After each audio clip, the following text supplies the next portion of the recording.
Hey, all right. Good morning. I'm Beth. I'm Deb. And this is the Beth and Deb Show. It is.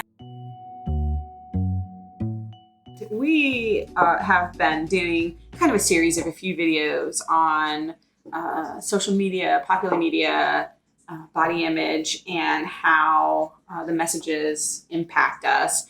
And we wanted to chat a little bit more about this idea of beauty, feeling the need to be beautiful. To be beautiful, yeah.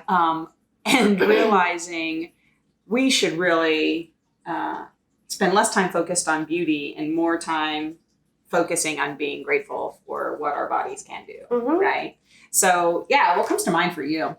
Well, one of the first things I think of is these media campaigns of you're beautiful no matter what you look like, and you need to feel beautiful. And I remember specifically this one thing they did where they had signs above a door, and one door said, I am beautiful. And the other one just didn't say anything. And they were kind of like measuring how many women went through the I'm beautiful door versus just the whatever door. And most of the women, a lot of them, some were like, yeah, I'm beautiful. And it was like an empowering thing. But most of the women were just like, I'm not messing with this, And I just thought, how weird that, like, it's a good message, right? Like, you should feel beautiful. No matter what you look like, feel beautiful. But I'm like, why do we have to feel beautiful to feel good about ourselves?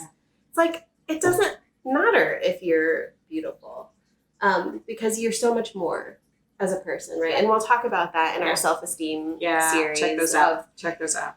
Beyond what you look like physically, who are you as a person? What can you feel good about?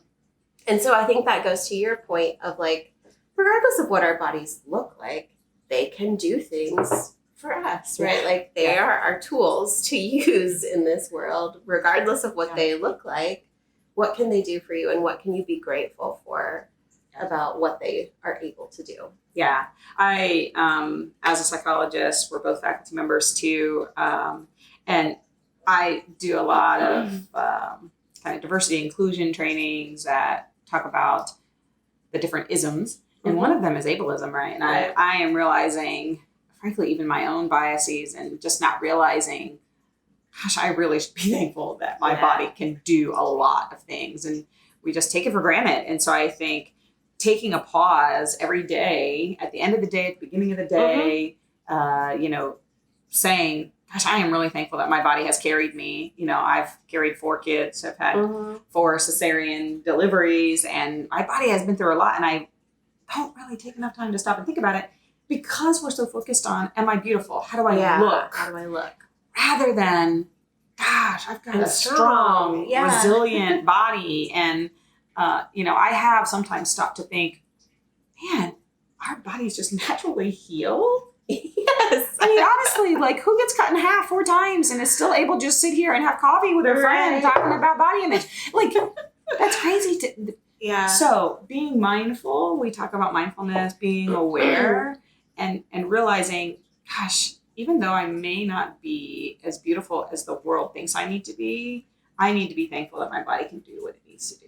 Even if sometimes your body has aches and pains or struggles or, And even if you do have a disability, there are other things that your body can do. Absolutely. Right? Yeah. And I'm sure that maybe comes more naturally to people who, have lost functioning in some area of their body, that they're grateful for the other things their body can do. But we take it for granted that, yes, our bodies just do this.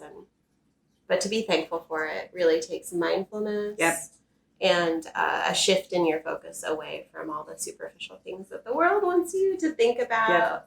And instead, making that choice to think about something that really will lift your mind up and out of that kind of mode. Yeah, feeling sorry for yourself if you don't look like Beyonce. Yeah, definitely. So first thing in the morning, right before you go to bed at night, jot down in a journal something next to you, something that you can, maybe you text a friend or sit and talk to someone about it. But really just trying to stay focused every day on 1 or 2 or 5 things if you want. Yeah, and I think that's part of what people, kind of like a theme throughout our videos, will be doing things intentionally instead of just going on autopilot all the time. It's so easy just to kind of go along our pre-programmed routines. But if you want to feel your best and do your best, then you really have to take the time to be intentional. Develop awareness, be intentional. All right. Great job. Okay, y'all, check out our other videos. We'll see you. See you on Instagram. Bye.